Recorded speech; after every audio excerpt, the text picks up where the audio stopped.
وقت قسط نمبر 26۔ فجر کی اذان سلطان منزل میں بھی گونج رہی تھی۔ سیڑھیاں چڑھ کر دائیں طرف مڑ کر اگر حسینہ معراج کے کمرے میں جاؤ تو وہ اپنے بیک گراؤنڈ سے ٹیک لگائے پیر لمبے کیے بیٹھی تھی۔ مہرماں ان کی گود میں لیٹی ہوئی تھی۔ کل رات سفیر نے اسے کمرے سے نکال دیا تھا۔ شاید ان دونوں کے درمیان کوئی بحث بھی ہوئی تھی اور اس بحث میں سفیر کو غصہ بھی آیا تھا جس کا نشان مہر کے چہرے پہ ثبت تھا۔ اس نے پھر ہاتھ اٹھایا۔ وہ اس کے گال کو انگلیوں کے پوروں سے چھوتے ہوئے کہہ رہی تھی۔ وہ غصے میں تھے، پریشان تھے، بس اسی لیے اس کا لہجہ دفاعی تھا۔ غصہ، دکھ، پریشانی، ڈپریشن، ان میں سے کوئی بھی چیز، کوئی بھی کیفیت بد زبان بیوی اور تشدد کرنے والے شوہر کو جسٹیفائی نہیں کر سکتی۔ وہ اس کے بالوں میں انگلیاں چلاتے ہوئے کہہ رہی تھی، اگر پارٹنر کو غصہ ہے تو قابو کرنا سیکھے، پریشانی ہے تو حل نکالے، ڈپریشن ہے تو ڈاکٹر سے رجوع کرے۔ اگر پہلی بار کا غصہ بیوی پہ نکلے گا تو وہ ہر بار اپنا غصہ بیوی پہ ہی نکالے گا۔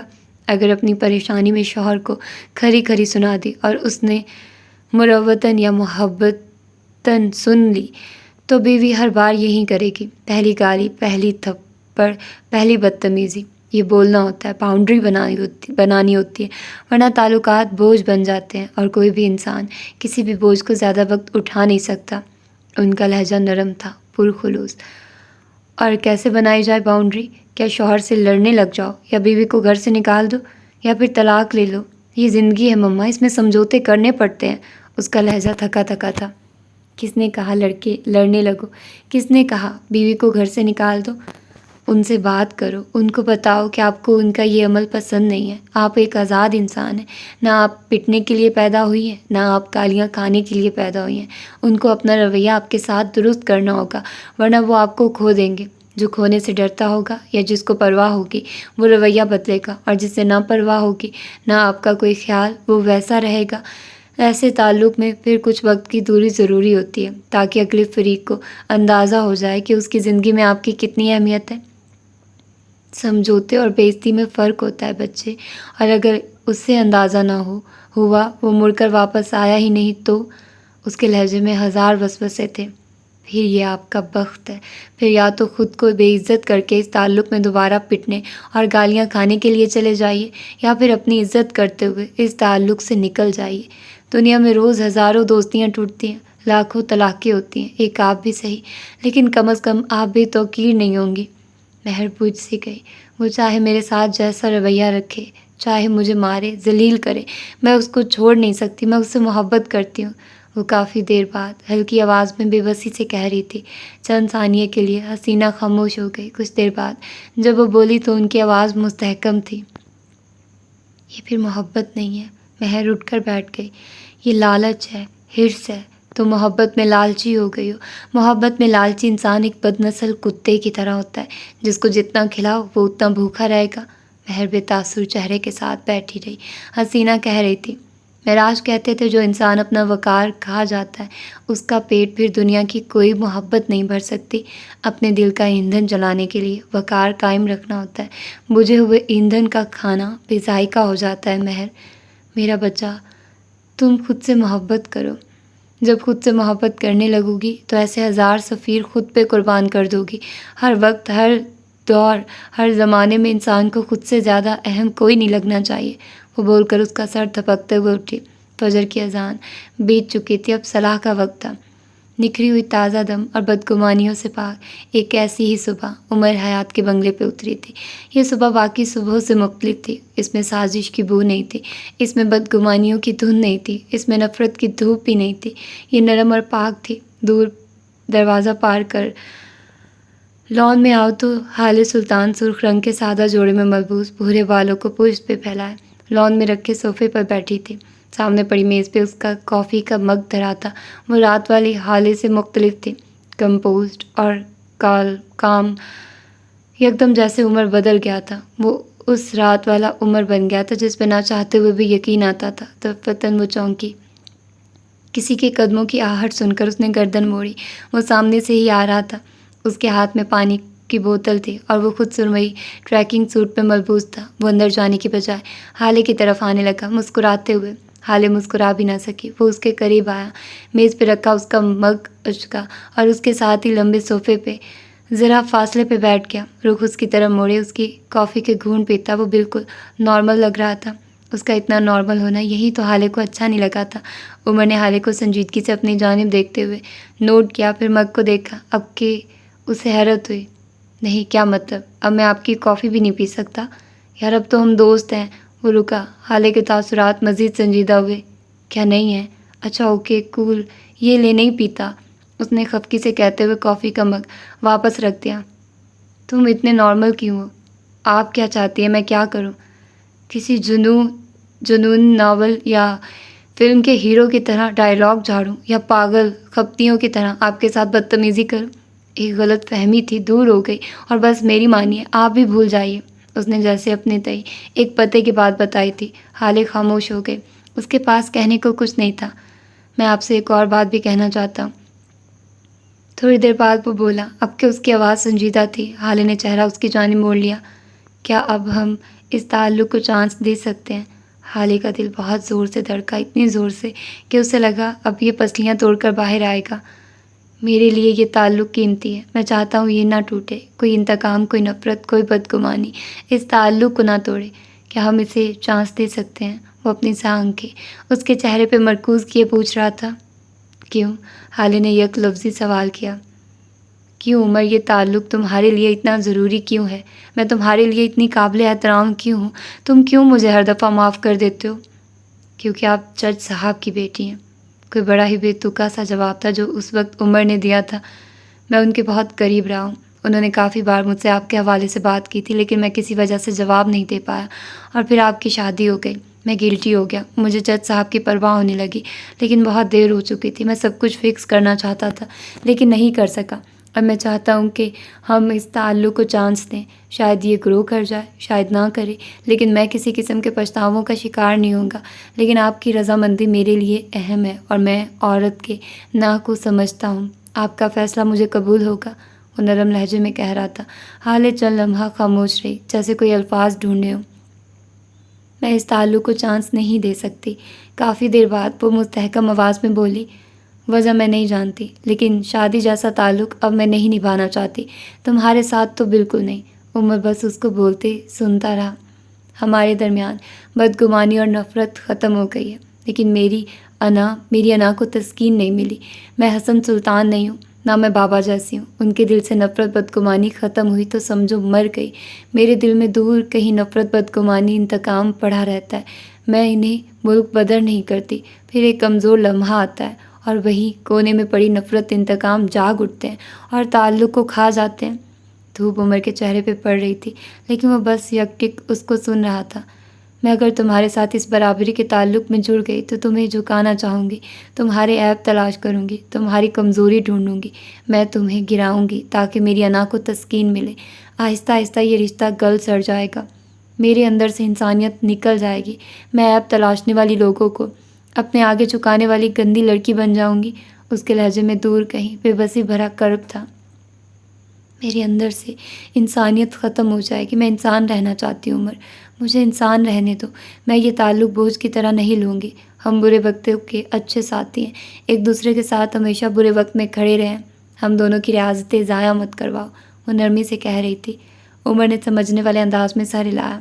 میں سمجھ گیا ہوں، آپ کا دل پوری طرح صاف نہیں ہوا، مجھ سے کوئی بات نہیں، آئندہ میں اس بارے میں بات نہیں کروں گا، وہ سنجیدگی سے ٹھہرے ہوئے لہجے میں کہہ رہا تھا۔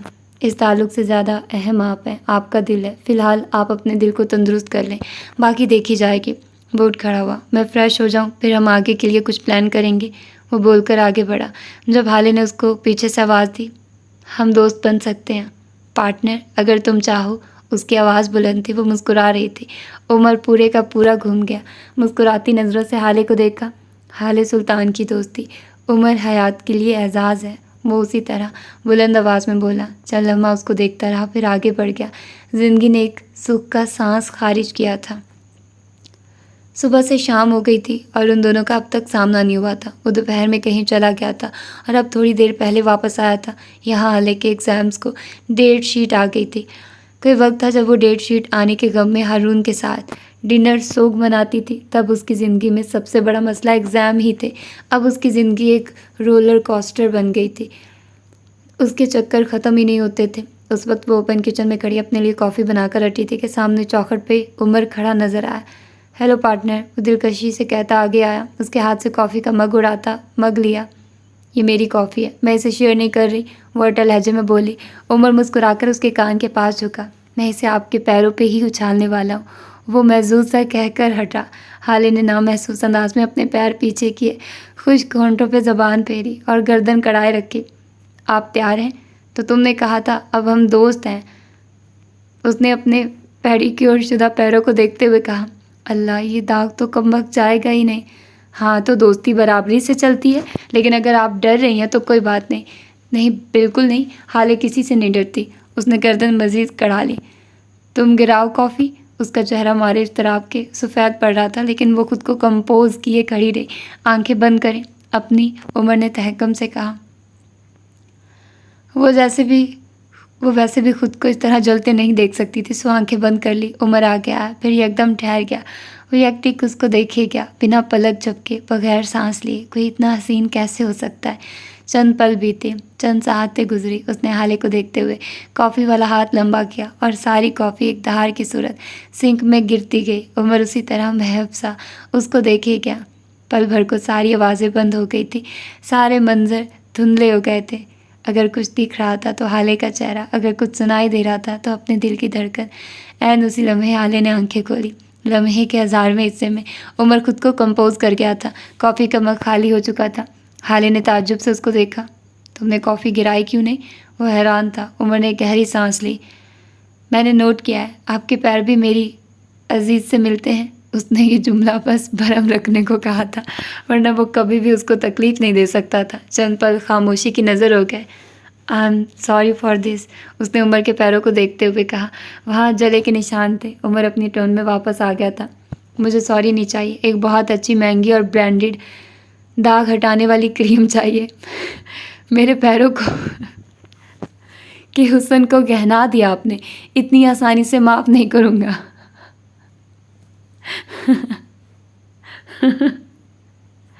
حالے یکدم ہنس پڑی، پیر پکڑے، پیٹ پکڑے نیچے جھکی وہ ہنستی گئی۔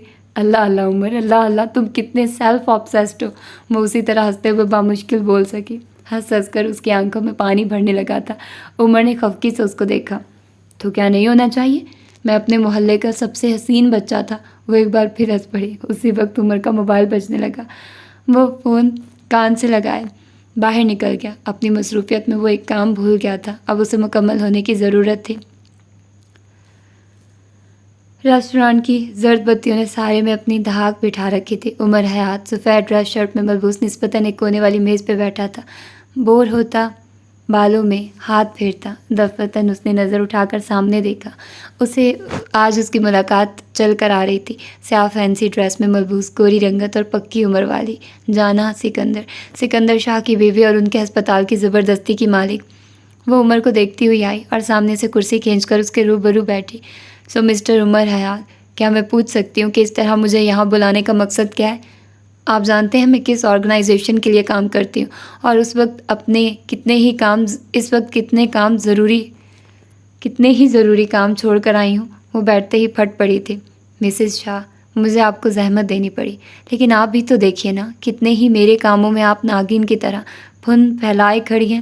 وہ ذرا آگے کو ہو کر معصومیت سے کہہ رہا تھا، جانا کہ مانو پتنگے ہی لگ گئے۔ ہاؤ ڈیئر یو، تم ہوتے کون ہو مجھ سے اس طرح بات کرنے والے؟ تم جانتے بھی ہو میں کون ہوں، تمہاری نسلیں غرق کروا سکتی ہوں، وہ سرخ چہرے کے ساتھ کہہ رہی تھی۔ عمر نے محظوظ ہونے والے انداز میں اس کو دیکھا۔ ایک تو ہر کسی کو میری نسل سے بڑا مسئلہ ہے۔ آپ مجھے چھوڑیے مسز شاہ، میں آپ سے ایک ڈیل کرنے آیا ہوں۔ اگر آپ اپنا غصہ تھوڑی دیر کے لیے کم کر لیں تو ہم بات کر سکتے ہیں۔ جانا اسی طرح ضبط کرتی بیٹھی رہی۔ دیکھیے مسز شاہ، میری کچھ چیزیں ہیں جو آپ کے ہسپتال سے گم ہوئی ہیں، اب ظاہر ہے وہ مجھے واپس چاہیے۔ صحیح کہہ رہا ہوں نا؟ اس نے رک کر تائید چاہی۔ جانا نے کوئی جواب نہیں دیا۔ اب آپ تو میری چیزیں مجھے واپس نہیں لا کر دے سکتی نا، آپ سٹاف کو ٹھیک سے جانتی بھی نہیں ہیں، نہ ہی کوئی آپ کی مانتا ہے۔ سوری ٹو سے، جانا بل کھا کر رہ گئی۔ تو مجھے جو آدمی میری چیزیں لا کر دے سکتا ہے وہ آپ کے شوہر ہیں، اس لیے میں آپ سے التجا کرتا ہوں کہ آپ ہسپتال میں ان کا داخلہ ایک بار پھر الاؤ کریں تاکہ میرا کام ہو سکے۔ اس کے بعد چاہے آپ ان کو بالوں سے پکڑ کر باہر نکال دیجیے گا۔ ایک منٹ، بال تو ان کے ہیں ہی نہیں، اچھا ٹھیک ہے، ہاتھ سے پکڑ کر باہر نکال دیجیے گا، اس نے فوراً تصحیح کی۔ اور آپ کو یہ خوش فہمی کیوں ہے کہ میں آپ کا کوئی کام کروں گی؟ میں اتنا ہینڈسم ہوں، بھلا کوئی مجھے انکار کر سکتا ہے؟ یہ سیلف آبسیسڈ آدمی۔ میں مذاق کے موڈ میں ہرگز نہیں ہوں۔ اس کا لہجہ سخت ہو گیا۔ میں اس گھٹیا آدمی کو اپنا شوہر نہیں مانتی۔ میں نے تو اپنے بچے بھی اس سے دور کر دیے تھے، لیکن نہ جانے ان کے سروں پہ باپ کی محبت کا بھوت کیسے سوار ہو گیا۔ وہ نخوت سے کہہ رہی تھی، وہ ہسپتال میرا ہے اور وہاں اس گھٹیا آدمی کا داخلہ ممنوع ہے، اور اب ہمارے پاس بات کرنے کو مزید کچھ نہیں ہے، مجھے چلنا چاہیے۔ وہ اپنا بیگ کوہنی پہ لٹکائے اٹھ کھڑی ہوئی۔ عمر نے ایک نظر اس کو دیکھا اور پیچھے کو ہو کر ٹیک لگا لی۔ میں جانتا ہوں آپ پرانے کراچی کیوں جاتی ہیں؟ جانا تھم گئی۔ اگر آپ چاہتی ہیں کہ میں اس ریسٹورانٹ میں موجود سارے لوگ اور آپ کے دونوں بچے اس بارے میں نہ جانیں تو واپس بیٹھ جائیے۔ وہ ریت کی مانند پھسلتی ہوئی کرسی پہ واپس بیٹھ گئی۔ اب کہ اس کا چہرہ وہ نہیں تھا جس کے ساتھ وہ آئی تھی۔ آپ پرانی کراچی جاتی ہیں اپنے شوہر کو یہ بتا کر کہ آپ اپنے پرانے رشتہ داروں سے ملنے جا رہی ہیں، لیکن دراصل بات کچھ اور ہے۔ وہ آگے کو ہوا، پرتپش آنکھیں جانا کے چہرے پہ جمائی۔ آپ کچی شراب پینے کی عادی ہیں، آپ نشئی ہیں، کچی شراب کا نشہ کرتی ہیں۔ جانا شل ساکت سی اس کو سن رہی تھی۔ کیا ہوا؟ کیا ہو کہ آپ کے بچے یہ بات جان لیں؟ کیا ہو کہ آپ کے آرگنائزیشن یہ بات جان لیں؟ کیا ہو کہ آپ کے شوہر یہ بات جان لیں؟ آپ کے شوہر اگر شیطان ہیں تو عزازیل آپ بھی نہیں۔ آپ دونوں ایک دوسرے کو چاہیں جان سے مار دیں، مجھے فرق نہیں پڑتا، لیکن جب تک میرا کام نہیں ہو جاتا ایک اچھے کپل کی طرح کوآپریٹ کریں، ورنہ امیروں کے راز فاش کرنا میرا پسندیدہ کام ہے۔ وہ وارننگ دینے کے انداز میں کہہ کر کھڑا ہوا۔ وہ اٹھا اور جانے کو مڑا۔ جانا مردہ آنکھوں سے اس کو دیکھتی رہی۔ دفتار کا آنکھوں میں شیطانی چمک آئی۔ ویسے امپورٹنٹ شراب میں ایسی کیا خرابی کہ آپ کو پرانے کراچی سے سستی گندی شراب لینی پڑتی ہے؟ جانا نے پھاڑ کھانے والی نظروں سے اس کو دیکھا تھا۔ عمر نے اوکے اوکے کہہ کر ہاتھ اٹھا دیے۔ اچھا بھائی نہیں پوچھتا۔ وہ سر جھٹکتا آگے بڑھ گیا۔ اپنے کمرے میں بیٹھا ہارون شاید چھوٹے اسٹول پہ بیٹھا تھا، ہاتھ میں برش تھا، دوسرے ہاتھ میں کلر پلیٹ تھی جس میں وہ تھوڑی تھوڑی دیر بعد برش کے سر کو ڈبوتا، برش کے بال سارا رنگ اپنے اوپر لے لیتے اور پھر اس کو پینٹنگ میں بھر دیتے۔ وہ آج معمول سے ہٹ کر پینٹ کر رہا تھا۔ سفید رف سی ٹی شرٹ پہ جگہ جگہ پینٹ لگا تھا، اس کے بال بکھرے ہوئے تھے۔ وہ اپنے کام میں محو تھا۔ پینٹنگ 4 چوکور ڈبوں سے پہ مشتمل تھی۔ ایک ڈبے میں ایک شہزادی اکڑو بیٹھی تھی، سر ہاتھوں میں دیے، پریشان غمزدہ۔ وہ نیلے رنگ کے خانہ تھا۔ اگلے ڈبے میں شہزادی ایک مرد کے ساتھ کھڑی تھی، لیکن اس مرد کے تاثرات سخت تھے، یوں جیسے وہ اسے ٹپٹ رہا ہو۔ شہزادی کی آنکھیں نم ہوتی جا رہی تھی۔ یہ ڈبہ سیاہ رنگ کا تھا۔ تیسرے ڈبے میں شہزادی ایک ہجوم میں کھڑی تھی، کچھ لڑکے کچھ لڑکیاں اس کے پاس کھڑے تھے۔ وہ ان سے کچھ کہہ رہی تھی، اپنا غم اپنا دکھڑا آنسو برابر بہہ رہے تھے۔ کوئی ہنس رہا تھا، کوئی اپنے ساتھ کھڑے لوگوں سے بات کر رہا تھا، کوئی شہزادی کو نہیں سن رہا تھا۔ وہ سبز رنگ کا خانہ تھا۔ اگلے خانے میں اسٹول پہ بیٹھی شہزادی آئینے کے سامنے بیٹھی تھی۔ اس کی آنکھیں اب بھی نم تھی، لیکن گردن کڑا رکھی تھی۔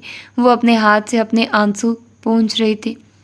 اپنے سب سے بڑے ہیلر آپ خود ہوتے ہیں، پینٹنگ کا عنوان یہی تھی۔ یہ خانہ پیلے رنگ کا تھا، امید کا چمک کا رنگ۔ دفعتاً اس کا موبائل بجنے لگا۔ ہارون بری طرح بے مزہ ہوا، بس کوئی اس کے عشق کے بیچ میں نہ آئے۔ اس نے ذرا کی ذرا نظر اٹھا کر موبائل کو دیکھا۔ وہ ایک انسٹاگرام کا سٹوری نوٹیفیکیشن تھا۔ دوسرا نوٹیفیکیشن کسی ای میل کا رپلائی تھا۔ نہ ای میل خاص تھی نہ سٹوری، لیکن جس نے رپلائی کیا تھا وہ آدمی خاص تھا، اور جس نے مینشن کیا تھا وہ آدمی خاص تھا۔ گھنشیام داس گپتا، پاکستان کا سب سے مشہور آرٹسٹ پینٹنگ کی دنیا میں۔ اس کا ایک نام تھا، ایک مقام تھا، کہیں غیر ملکی ایوارڈ یافتہ، جانا پہچانا اور ساری دنیا میں مانا جانے والا گھنشیام داس۔ ہارون کے کانپتے ہاتھوں سے موبائل اٹھایا۔ سب سے پہلے اس نے انسٹاگرام کھولا۔ ہارون نے اس کا اکاؤنٹ کھولا۔ 6 ملین فالورز۔ او خدا، یہ اس کا اصل اکاؤنٹ تھا، یہ وہی تھا۔ ہارون شل سا موبائل کو دیکھے گیا۔ گھنشیام داس نے ہارون کے اکاؤنٹ کو اپنی سٹوری پہ مینشن کیا تھا۔ ساتھ ہارون کی 14 سال بعد بنائی گئی پہلی پینٹنگ تھی۔ مسکراتا ہوا ہارون شاہد۔ تصویر کے اوپر بس 3 الفاظ لکھے تھے، دا ٹی پی اے برش ہارون نے لمحے کے 1000ویں حصے میں ان 3 الفاظوں کو ڈیکوڈ کیا تھا، دا ٹوتھ پیسٹ آرٹسٹ۔ وہ اپنے بچپن سے اس آدمی کا مداح تھا، وہ اس کے ہر انداز سے واقف تھا، ہارون کے لیے انسپریشن تھا، وہ ہارون کے لیے رول ماڈل۔ کوئی انٹرویو ایسا نہیں تھا جو ہارون نے دیکھ نہ رکھا ہو، کوئی بات ایسی نہیں تھی جو ہارون نے سن نہ رکھی ہو۔ ہر بار وہ گھنشیام داس کو میل کرتے کرتے رہ جاتا، اس کے ہاتھ کانپنے لگتے، دل ڈرنے لگتا۔ گھنشیام داس ہر سال 10 آرٹسٹ اسکالرشپ اناؤنس کرتا تھا۔ دنیا سے ہزاروں اور سینکڑوں لوگ اسے میل کر کے اپنی پینٹنگ کی تصاویر بھیجتے تھے یا پھر اپنی پینٹنگ بھیج دیتے تھے۔ ان سینکڑوں لوگوں میں سے صرف 10 لوگ ایسے تھے جو سلیکٹ کیے جاتے تھے۔ شاہ تاج کی پارٹی سے 2 روز قبل حالے نے ہارون کو اپنی پینٹنگ کی تصویر بھیجتے پھر میل ڈیلیٹ کرتے دیکھا تھا۔ اس نے کوئی 200 دفعہ یہ عمل دہرایا تھا، لیکن ہر بار وہ رک جاتا، ڈر جاتا۔ حالے نے کسی طرح اس کا موبائل اٹھایا اور میل کر دی، اور وہ چن لیا گیا تھا۔ اس وقت وہ فین موومنٹ کی بلندیوں پہ تھا۔ اب اس سٹوری کو پوسٹ ہوئے 2 منٹ ہوئے تھے، لیکن ہارون کا ڈی ایم بجنے لگ گیا تھا۔ اس نے اپنا میل کھولا، وہاں بس ایک سطر تھی: میں تم سے متاثر ہوا ہوں آرٹسٹ، آؤ رنگوں کی باتیں کریں۔ اور اس کی آنکھوں سے آنسو بہہ نکلے۔ یہ اعزاز تھا ہارون شاہد کے لیے، یہ اعزاز ہی تھا۔ وہ کئی لمحہ کسی مجسمے کی طرح بیٹھا رہا، بہتے آنسوؤں کے ساتھ۔ پھر وہ اٹھا، رنگ لگے ہاتھوں اور چہرے کے ساتھ اپنے کمرے کے فرش پہ سجدہ ریز ہو گیا۔ بلا شبہ خدا نے اسے ہارون شاہد کی عزت کرنے کا انعام دیا تھا۔ کئی لمحہ بعد وہ اٹھا، دوبارہ موبائل تک آیا اور نم آنکھوں کے ساتھ حالے کا نمبر ڈائل کرنے لگا۔ بیل جا رہی تھی۔ تھوڑی دیر بعد کال ریسیو کر لی گئی۔ کچھ دیر تک وہ بس ہیلو ہیلو کرتی رہی۔ یہ تم نے کیا ہے نا؟ وہ کافی دیر بعد بس یہی بول سکا۔ فون کے اس پار چند لمحوں کے لیے خاموشی چھا گئی۔ نہ اس نے کیا پوچھا، نہ ہارون نے کیوں پوچھا۔ مجھے نہیں پتا تم کس بارے میں بات کر رہے ہو، آئندہ مجھے کال مت کرنا، تمہارا اور میرا کوئی تعلق نہیں۔ اگلے ہی لمحے وہ خشک لہجے میں بولی تھی۔ ہارون دھیرے سے ہنس دیا۔ ہارون شاہد کے لیے اتنی قربانیاں بس حالے دے سکتی ہے۔ میں جانتا ہوں یہ تم نے کیا ہے۔ جس طرح ہارون کو گاڑی سے ٹیک لگا کر تمہارا انتظار کرنے کی عادت ہے، اسی طرح مجھے بتائے بغیر میرے لیے قربانی دینا حال سلطان کی عادت ہے۔ مجھے بہت کام ہے، میں فون رکھ رہی ہوں۔ بیزار خشک لہجہ۔ کچھ دیر تک ہارون کچھ نہ بولا، دوسری جانب سے بھی خاموشی رہی۔ Let's sort out.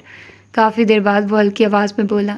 جب ان دونوں کی لڑائی ہوتی تھی وہ بس یہی 3 لفظ کہا کرتے تھے، نہ پچھلی بات پہ بحث ہوتی، نہ کوئی شکایات، نہ کسی کو اس کا قصور گنوایا جاتا۔ یہ الفاظ جیسے امرت جل کا کام کرتے تھے ان دونوں میں۔ کوئی سارٹ آؤٹ کہتا اور ہو جاتا۔ ہم دونوں کے درمیان سارٹ آؤٹ کرنے کو کچھ بچا ہی نہیں۔ حل مسئلوں کے نکالے جاتے ہیں اور مسئلے تعلقات میں ہوتے ہیں۔ جب تعلق ہی نہیں بچا تو حل کیسے ہارون؟ اب کہ اس کا لہجہ سنجیدہ تھا۔ کیا ہم ایک آخری بار مل سکتے ہیں؟ سپیکر سے سرمئی آنکھوں والے لڑکے کی آواز ابھری۔ مجھے جگہ میسج کر دینا، لیکن یہ آخری بار ہوگا ہارون، اس کے بعد ہم الگ ہو جائیں گے، جیسا تم چاہو۔ ہارون نے بدقت کہا تھا۔ ای میل کا رپلائی کر دینا چاہے۔ ہاتھ کام پہ یا دل دھڑکے، یہ گولڈن چانس ہے، مس کیا تو اپنے خوابوں سے جاؤ گے۔ نرم سی تنبیہ کے بعد اس نے فون کاٹ دیا۔ ہارون گہری سانس بھرتا کامتے ہاتھوں سے ای میل کا رپلائی کرنے لگا۔ وہ حالے کی رائیگاہ نہیں جانے دے سکتا تھا۔ مغرب کو قضا ہوئے کہیں ساعتیں بیت چکی تھی۔ عمر دوپہر کا گیا، ابھی تک واپس نہیں آیا تھا۔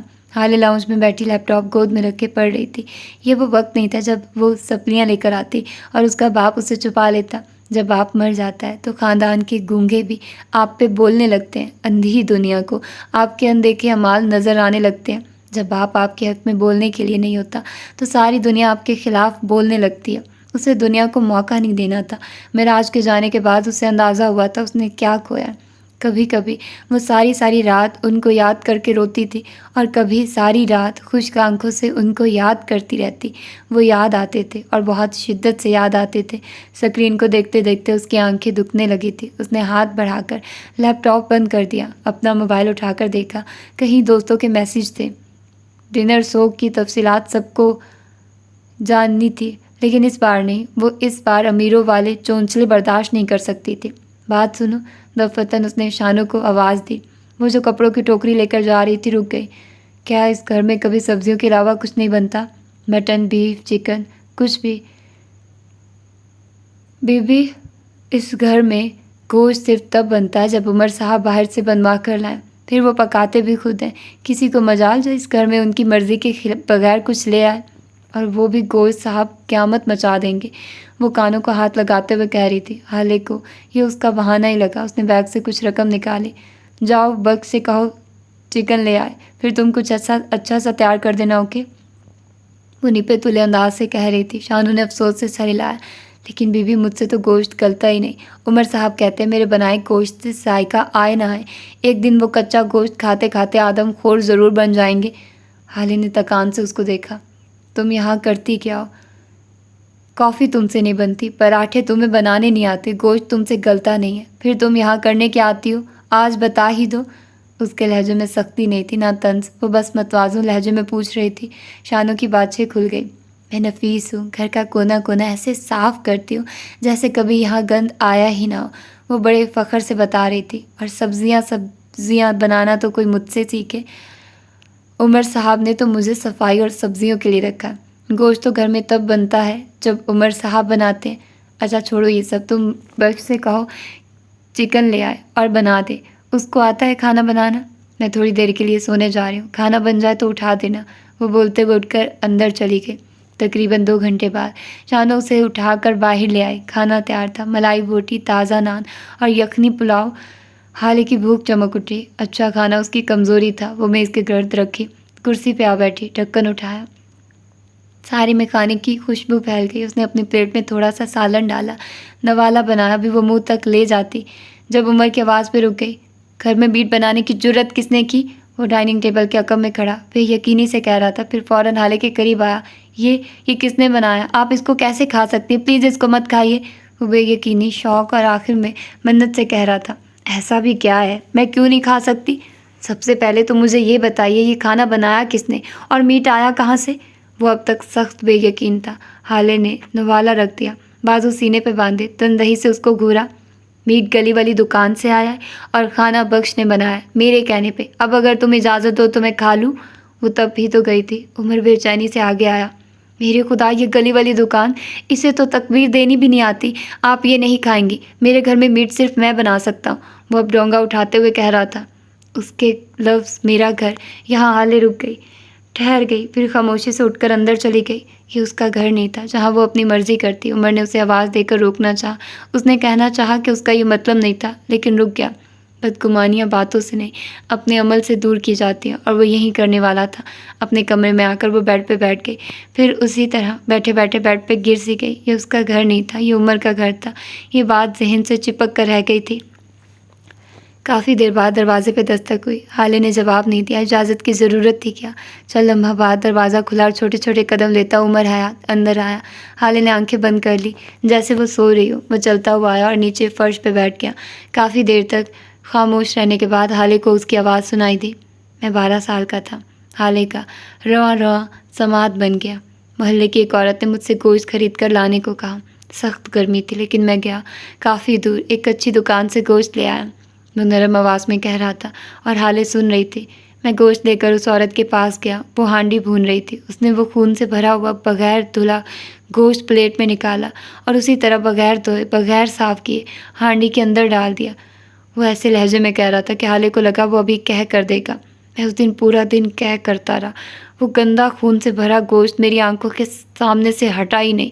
حالے کو بے اختیار کراہیت آئی۔ پھر میں نے اگلے دن اماں کو گوشت بناتے دیکھا۔ میں نے دیکھا انہوں نے کوئی 10 منٹ تک گوشت کو ہر طرح سے صاف کیا اور پھر پکایا۔ اس دن میں کچھ نارمل ہوا، لیکن میں نے یہ عادت بنا لی، میں اب کسی کے گھر، ریسٹورنٹ یا پھر اپنے گھر میں بھی کسی اور کا بنایا ہوا میٹ نہیں کھا سکتا۔ یہ میری مجبوری ہے اور خوف ہے۔ وہ اٹھ کر بیٹھ گیا۔ ساری بدگمانی، سارا غصہ اڑنچو ہو گیا۔ آج میں اوور ریئیکٹ کر گیا، لیکن وہ اٹھ کھڑا ہوا۔ میں آپ کو ایک بہترین کھانا کھلا سکتا ہوں اگر آپ مجھے یہ شرف بخشیں، وہ مسکرا کر کہہ رہا تھا۔ حالے اس کے ساتھ مسکرائی۔ شور، وہ کہتے وہ اٹھی۔ تھوڑی دیر بعد وہ دونوں کچن میں کھڑے تھے۔ عمر چاول نکال رہا تھا۔ حالے چھوٹی گول میز کے گرد رکھی کرسی پہ بیٹھی تھی۔ اللہ اللہ، اتنے چاول کون کھائے گا؟ کم کرو انہیں، تم مردوں کے حوالے گھر کر دو نا تو بیڑا غرق ہو جائے گھر کا۔ وہ سگڑاپے کے سارے ریکارڈ توڑتی ہوئی اٹھ کر آئی اور عمر کے ہاتھ سے چاولوں کی پیمائش والا برتن لے لیا۔ مادام، میں شیف ہوں، عمر نے جتایا تھا، اور میں لڑکی، مجھے پتہ ہے کب کس وقت کتنی مقدار میں کھانا بننا ہے۔ عمر نے بحث نہیں کی، اس نے کم چاول لیے اور ایک چھوٹی پتیلی لی اور اس میں چاول بھگو کر رکھے۔ اب وہ ایپرن پہنے چاپنگ بورڈ پہ پیاز کاٹ رہا تھا۔ حالے اس کو کام کرتے ہوئے دیکھتی رہی۔ وہ کسی ماہر شیف کی طرح سبزیاں کاٹ رہا تھا۔ ہم ہیون کے لیے کام کب کریں گے؟ حالے کی آواز پہ اس کے ہاتھ لمحہ بھر کو رکے، پھر وہ دوبارہ اپنے کام میں مصروف ہو گیا۔ ہم فی الحال کچھ نہیں کر سکتے ورنہ لوگوں کی نظر میں آ جائیں گے۔ اس وقت شمس محتاط ہے، ہمیں مزید وقت چاہیے ہوگا۔ آپ پیپر دے کر سپلی لے آئیے، پھر آگے دیکھیں گے۔ سپلی کے نام پہ حالے کے اندر گویا شرارے دوڑ گئے۔ میں اگر سپلی لاتی ہوں تو تم کیا آئنسٹائن کے جانشین ہو؟ بی میں نے CSS کر رکھا ہے، آپ نے مجھے کیا سمجھ رکھا ہے؟ وہ اب گرم تیل میں پیاز ڈال رہا تھا، سارے میں شرر شرر کی آواز پھیل گئی۔ اب وہ ٹماٹر کاٹ رہا تھا۔ حالے اسے کوئی کرارا جواب دیتی لیکن نہ جانے کیوں بس چپ کر گئی۔ کچھ دیر تک دونوں کے درمیان ہلکی پھلکی باتیں ہوتی رہی۔ بریانی کا مسالہ تیار ہو چکا تھا اور وہ شامی کباب کا میزہ بنا کر چھوٹے ٹیبل پہ رکھ رہا تھا۔ جب اس کی نظر حالے کے موبائل پہ پڑی، وہ اکاؤنٹ کی بایو دیکھ رہی تھی یا پھر فرینڈ لسٹ کھولنے والی تھی، لیکن یہ دونوں چیزیں حیران کرنے والی نہیں تھی۔ حیران کرنے والی چیز اکاؤنٹ کا نام تھا، حسن معراج۔ وہ چونک گیا، اس نے کرسی کھینچی اور میزے والا برتن میز پہ رکھا۔ آپ حسن کا اکاؤنٹ چیک کر رہی ہیں؟ لمحے کے 1000ویں حصے میں حالے کا چہرہ تاریک ہوا تھا اور پھر اگلے ہی لمحے سرخ پہ۔ وہ میرا چھوٹا بھائی ہے، کیا کر رہا ہے، کس سے بات کر رہا ہے، مجھے پتہ ہونا چاہیے۔ میں اسے غلط سوسائٹی میں پڑھنے نہیں دے سکتی۔ اس کے پاس ٹھوس توجیحات تھی۔ عمر نے شاکی انداز میں اسے دیکھا۔ آپ اپنی غلط حرکت کو جسٹیفائی کر رہی ہیں، نہیں تو تم کیا چاہتے ہو؟ کھلے سانڈ کی طرح اپنے بھائی کو چھوڑ دوں، اسے غلط لوگوں کے ساتھ اٹھنے بیٹھنے دوں، یا اس کے ڈرگز اور شراب پینے والے دوستوں کے ساتھ اس کی دوستی قائم رہنے دوں؟ وہ حسب توقع بفر ہی گئی۔ عمر نے ٹھنڈی ٹھار نظروں سے اس کو دیکھا۔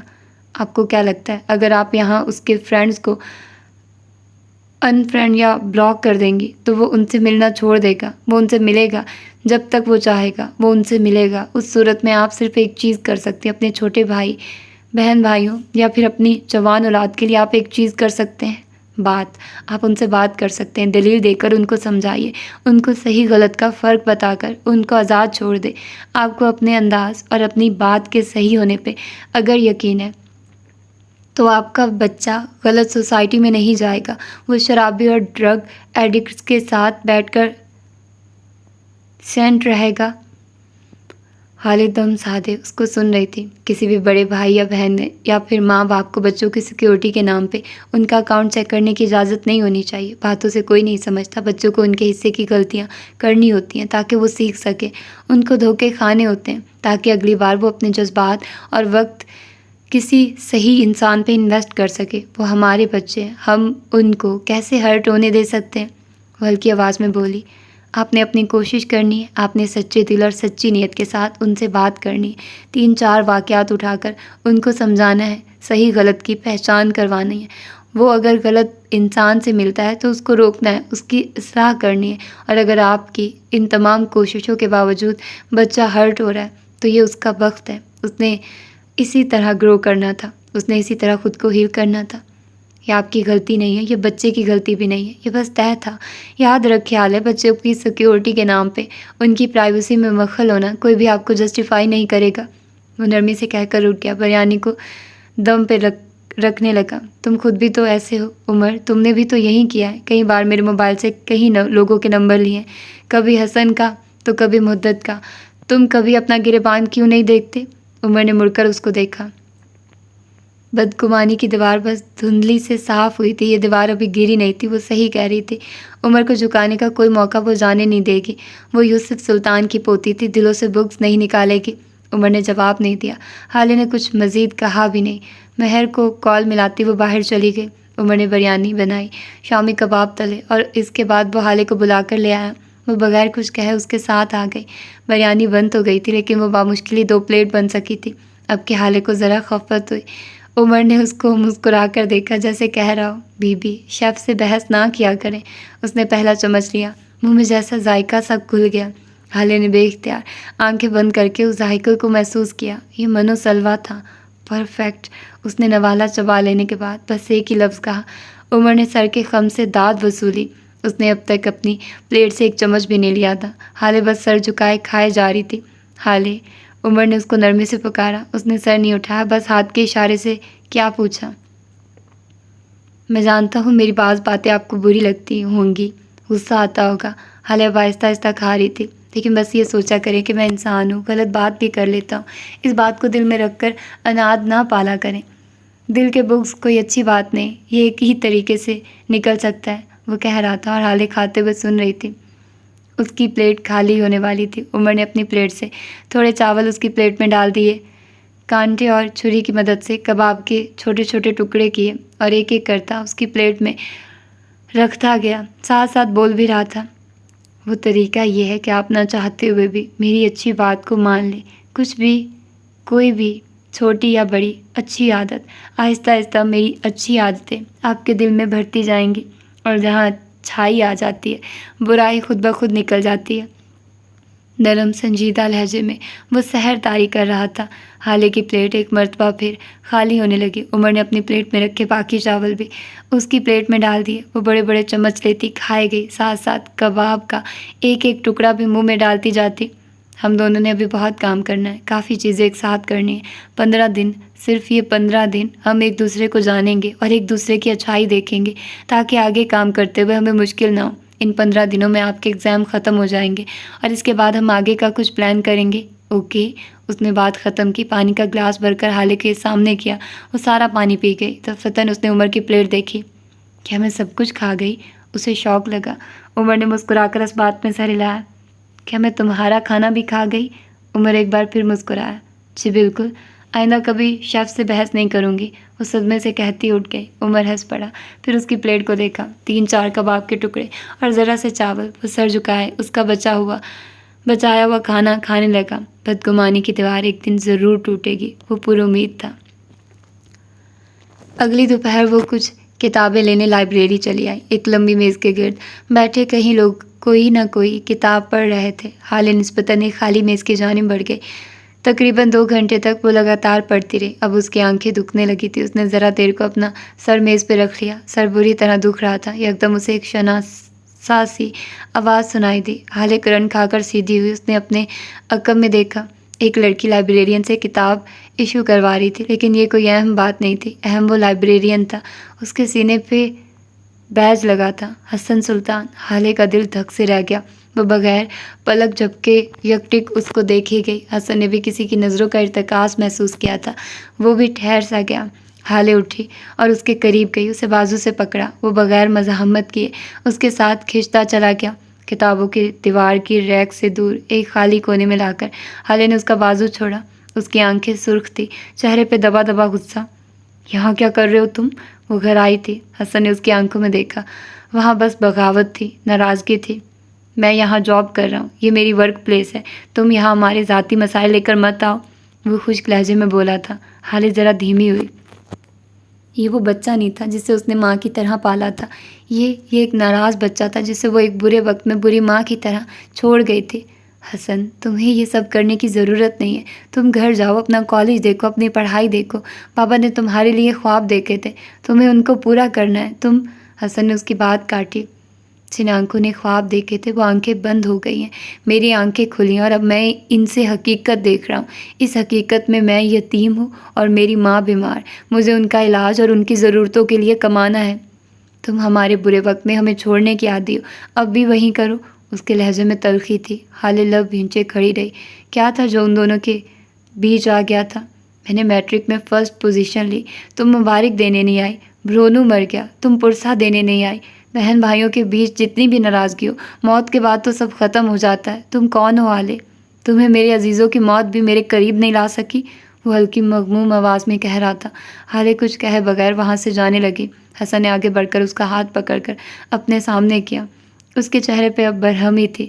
تم ہر دفعہ اس طرح نہیں جا سکتی، آج میں تمہیں جانے نہیں دوں گا، تم میری بہن ہو، تم میرے ساتھ جاؤ گی، بس بہت ہو گئی تمہاری ضد اور انا، اب اور نہیں، وہ حتمی فیصلہ کن لہجے میں کہہ رہا تھا۔ حالے نے ایک جھٹکے سے اپنا بازو چھڑوایا، اب کہ اس کی آنکھوں میں سرخی تھی، چہرے پہ عجیب سختی تھی۔ تم ہوتے کون ہو مجھ پہ اپنا حکم مسلط کرنے والے؟ وہ گھر آئی تھی۔ حسن ٹھہر گیا، اس کی آنکھیں بے یقینی سے کھلی کی کھلی رہ گئیں۔ کیا حال ہے؟ اس سے اس لہجے میں بات کر سکتی تھی. تم لوگوں کے کوئی بھی قربانی کیوں دوں میں؟ کیا لگتے ہو؟ کیا ہو تم میرے؟ باپ مر گیا نا، بہن کے لیے بھی فاتحہ پڑھ لو. حسن بے اختیار پیچھے ہٹا، دل کو جیسے گھونسا لگا تھا. میری جان چھوڑ دو حسن سلطان، میرے پیچھے مت آؤ. تم سے اور تمہارے خاندان سے اب میرا کوئی تعلق نہیں. اس کی بلند آواز کانپتی تھی. وہ آگے آئی، حسن کے بالکل سامنے آ کر کھڑی ہوئی، اس کی بے یقین مردہ آنکھوں میں دیکھا. میں تمہاری بہن آج تم سے اپنے تمام تعلقات ختم کرتی ہوں. حسن پاس رکھی کرسی پہ ڈھہ گیا.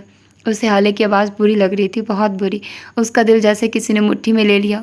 آج کے بعد میرے پیچھے مت آنا، اور مجھے اپنے ساتھ لے جانے کی بات تو ہرگز مت کرنا. وہ سخت بلند لہجے میں کہہ رہی تھی. حسن کا دل رک رک کر چل رہا تھا. تمہارے پاس ہے ہی کیا؟ یہ چند ٹکوں کی جاب، اس سے کرو گے میرے خرچے پورے؟ اس کے آسرے پالو گے مجھے؟ حسن کے ساکت ہوئے وجود کی طرف جھکی. آج کے بعد تمہارا اور میرا ہر تعلق ختم. نہ تم میرے بھائی اور نہ میں تمہاری بہن. باپ مر گیا سمجھو ہم دونوں بھی ایک دوسرے کے لیے مر گئے. وہ پھنکارتے ہوئے باہر نکل گئی. حسن کے ساکت ہوئے وجود میں کوئی جنبش نہیں ہوئی. اس کی آنکھ سے ایک آنسو نکلا اور چہرے پہ بہہ گیا. مرے ہوئے پہ صبر آ جاتا ہے، وہ زندہ چلتی پھرتی لاش پہ صبر کیسے کرے گا؟ وہ اپنی جگہ پہ بیٹھا رہا، ساکن شل. وہ لائبریری سے نکل کر سڑک پہ چلنے لگی. یہ لائبریری اس کے گھر سے نزدیک تھی، سو وہ پیدل ہی آئی تھی. سڑک پہ ایک طرف چلتے ہوئے اس کی آنکھیں بری طرح برس رہی تھی. وہ بس سر جھکائے سڑک پہ نظریں جمائے چلتی جا رہی تھی. تھوڑی تھوڑی دیر بعد سڑک دھندلی ہو جاتی اور وہ آنکھیں صاف کر لیتی. منظر ایک بار پھر صاف ہو جاتا. دفعتاً ایک گاڑی اس کے قریب رکی. حالے رک گئی. وہ مہرماں کی گاڑی تھی جسے ڈرائیور چلا رہا تھا. پچھلی سیٹ پہ مہر آنکھوں پہ گلاسز لگائے بیٹھی تھی. حالے کو دیکھ کر ذرا فکر مند ہوئی. پھر گاڑی کا دروازہ اس کے لیے کھولا. حالے بغیر کچھ کہے اندر آ کر بیٹھ گئی. وہ اس لڑکی سے کچھ نہیں چھپا سکتی تھی، اس سے کوئی پردہ نہیں تھا. ڈرائیور گاڑی چلا رہا تھا. حالے اور مہر پچھلی سیٹ پہ بیٹھی تھی. کیا تم معراج بابا کے لیے رو رہی تھی؟ کیا تم انہیں بہت مس کر رہی تھی؟ میں انہیں بھولی ہی کب ہوں، وہ کھوئی کھوئی سی بولی. وہ ہر وقت یاد آتے ہیں، ہر پل، ہر سیکنڈ، ہر منٹ. کبھی لگتا ہے مجھے ان کی کال آ جائے گی اور وہ کہیں گے حالے سلطان تمہارا بینک اکاؤنٹ آج سے بند. وہ زخمی سا مسکرائی. کبھی لگتا ہے اتوار کا دن ہوگا، سلطان منزل میں عدالت سجی ہوگی، میری سپلی آئی ہوئی ہوگی اور وہ کہیں گے حالے سلطان تمہاری سزا ہے، تم پورے گھر کے کپڑے ایک ہفتے تک دھوتی رہو گی. ان کی فیوریٹ سزا وہ ہنس دی، زخمی سی ہنسی. مہرماں بس اس کو دیکھتی رہی. گریف کے 5 سٹیج ہوتے ہیں: شوق، انکار، بارگنگ، ڈپریشن، قبولیت. یا تو انسان ریکور کر جاتا ہے یا پھر کہیں ایک سٹیج میں اٹک جاتا ہے. وہ رکی سرخ ہوتی آنکھوں سے مہر کو دیکھا. میں ان 5 سٹیجز میں ہر سٹیج میں پھنسی ہوئی ہوں. کبھی کبھی لگتا ہے بابا مجھے چھوڑ کر کیسے جا سکتے ہیں. شوق، کبھی مجھے یقین ہی نہیں آتا، میں مانتی ہی نہیں کہ وہ مر بھی سکتے ہیں. میں سب کچھ جانتے ہوئے بھی انکار کرتی رہتی ہوں. انکار، پھر بارگننگ، پھر ڈپریشن، پھر قبولیت. ہر دن ایک نیا سٹیج اور ہر اگلے دن اس سٹیج سے نہ نکل پانا. اس کی سرخ آنکھوں سے پانی بہنے لگا. میں بہت اذیت میں ہوں آپی، بہت زیادہ. میرا غم ریکور نہیں کر رہا، یہ ٹھہر گیا، رک گیا، یہ ایک ایسے غار میں پھنس گیا ہے جہاں سے میں نہ خود کو نکال سکتی ہوں نہ اس غم کو. مہر نے اس کا سر اپنے کندھے پہ رکھ لیا. وہ بے آواز رو رہی تھی. کافی دیر بعد مہر نے دوبارہ سوال کیا تھا، تم نے آگے کے لیے کیا سوچا ہے؟ کیا تم عمر کے ساتھ رہنے والی ہو؟ حالی نے سر اٹھایا، آنکھیں خشک کی.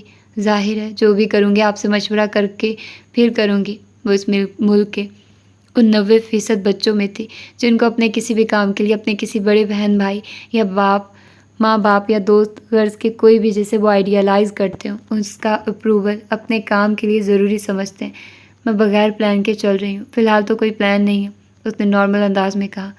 میں عمر کے حوالے سے پوچھ رہی ہوں. حالی نے گہری سانس لی. ہم الگ ہو جائیں گے، اس نے بھاری دل کے ساتھ کہا.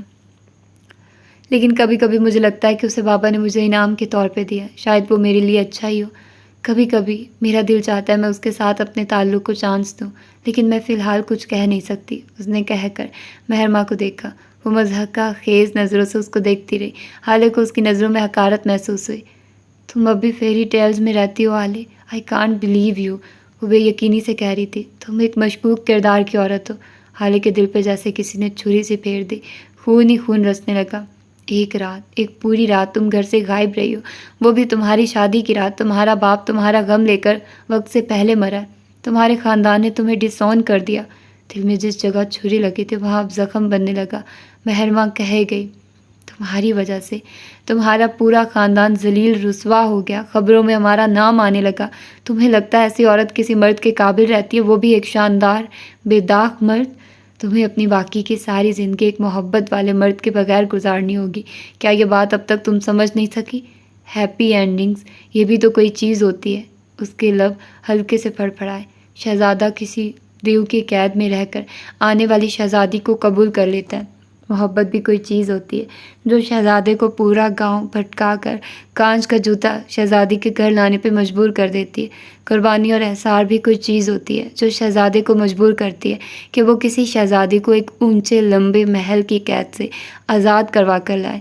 ہیپی اینڈنگز بھی کوئی چیز ہوتی ہے بچوں۔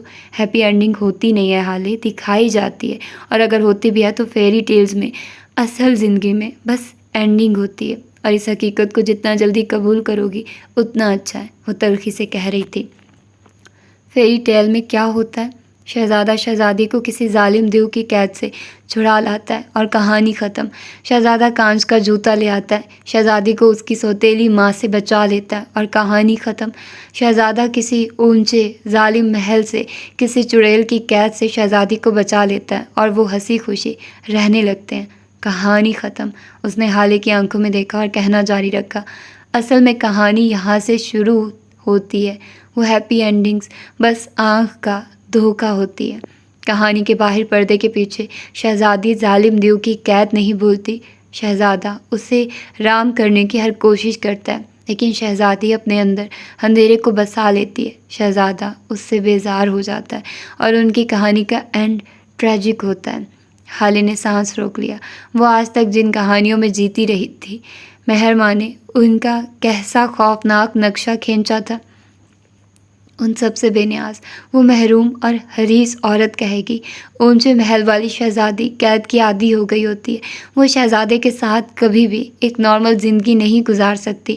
یا تو وہ اپنے لیے دوبارہ قید چن لیتی ہے، یا پھر شہزادہ اپنے لیے نئی شہزادی۔ اس کہانی کی اینڈنگ بھی ٹریجک ہوتی ہے۔ کانچ کا جوتا لانے والا شہزادہ جب اپنے ساتھ شہزادی کو لے جاتا ہے، لیکن وہ خوش نہیں رہ پاتے۔ سوتیلی ماں کی سازشیں ختم نہیں ہوئی ہوتی، وہ ایک نہ ایک دن ان دونوں کو الگ کروا ہی لیتی ہیں۔ وہ حالے کے بالکل قریب جھکی کہہ رہی تھی۔ حالے لٹھے کی مانند سفید چہرے کے ساتھ سنے گئی، اس کہانی کا اینڈ بھی ٹریجک ہوتا ہے۔ فیری ٹیل نظر کا دھوکہ ہے، ہیپی اینڈنگ صرف دکھائی دیتی ہے۔ دل کا زخم اب کی ناسور بن گیا۔ مہرماں سر جھٹک کر بڑبڑائی، ہیپی اینڈنگ مائی فٹ۔ پھر وہ رکی، فکر مندی سے حالے کا سفید چہرہ دیکھا۔ برا مت مناؤ حالے، یہ تلخ ہے لیکن حقیقت ہے۔ تم میری بہن کم بیٹی زیادہ ہو، تمہیں مجھ پہ یقین ہے نا؟ حالے نے مردہ آنکھوں کے ساتھ اس بات میں سر ہلایا۔ ماؤں پہ کوئی شک نہیں کرتا۔ اس نے سر ایک بار پھر مہر کے کندھے پہ ٹکا دیا۔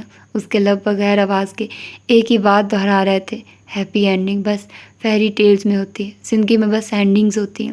مہرماں فیری ٹیل کی کسی بوڑھی جادوگرنی کی طرح اس کے بالوں میں انگلیاں پھیرتی رہی۔ یہ مہرماں سے ہونے والی ملاقات سے چند دن بعد کا ذکر ہے۔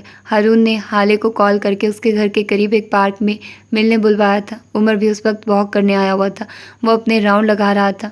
صبح بھی تر و تازہ تھی، پارک میں چند گنے چنے لوگ تھے۔ حالے نے سفید گھٹنوں تک آتی فراک اور ٹراؤزر کے ساتھ سفید دوپٹہ لے رکھا تھا جو کہ گردن میں جھول رہا تھا۔ وہ پارک میں رکھے ایک بینچ کے اوپر بیٹھی تھی۔ دفعتاً اسے ایک آہٹ سنائی دی، وہ رک سی گئی، دل بھی رک گیا۔ وہ آج اس امر کو یقینی بنانے گئی تھی کہ یہ آہٹ حالے کے لیے آخری بار ہو۔ وہ خاموشی سے آیا، اس کے قریب ذرا سے فاصلے پہ بیٹھا۔ حالے نے نظر موڑ کر اس کو دیکھا۔ سفید ٹی شرٹ، نیلی جینز، سرمئی آنکھیں اور ہلکی بڑی شیو، وہ صاف ستھرا اور وجیح لگ رہا تھا۔ اس نے اپنی بند مٹھی حالے کی جانب بڑھائی۔ حالے نے مٹھی بھینچ لی لیکن بڑھائی نہیں۔ یار اس طرح مت کیا کرو، کیا پتہ یہ آخری بار ہو، وہ نارمل انداز میں کہہ رہا تھا۔ بات کرو ہارون، جو بات کرنی ہے جلدی کرو۔ حالے نے بیزاری ظاہر کرنی چاہی۔ کیا ہمارا تعلق دوبارہ نہیں جڑ سکتا؟ ہم کبھی بھی پہلے جیسے نہیں ہو سکتے ہارون۔ ہارون نے اس کی بات کاٹی۔ پہلے جیسا ہونا کون چاہتا ہے؟ اس کا لہجہ عجیب تھا۔ حالے ٹھہر سی گئی۔ میں آج ہمارے تعلق کو ریسائیکل کرنے آیا ہوں۔ پرانے ہارون کی کوئی عزت نہیں تھی، اس کی باتوں کی کوئی وقت نہیں تھی۔ اس کے مشورے بے وقوفانہ سمجھے جاتے تھے. اس کو بھری محفل میں اصلاح کے نام پہ آکورڈ فیل کروایا جاتا تھا. مذاق کے نام پہ اس کا مذاق اڑایا جاتا تھا. وہ تعلق ٹاکسک تھا. ہم آج سے نئی شروعات کریں گے اگر تم چاہو. حالے کا رکا ہوا سانس جیسے بحال ہوا.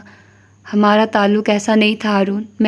اس نے کچھ کہنا چاہا لیکن نہیں کہہ سکی. اپنی صفائی میں کہنے کو کچھ تھا ہی نہیں. میں ٹاکسک نہیں ہوں. وہ ہماری شوق کے بس یہی کہہ سکی. آنکھیں بے یقین تھی.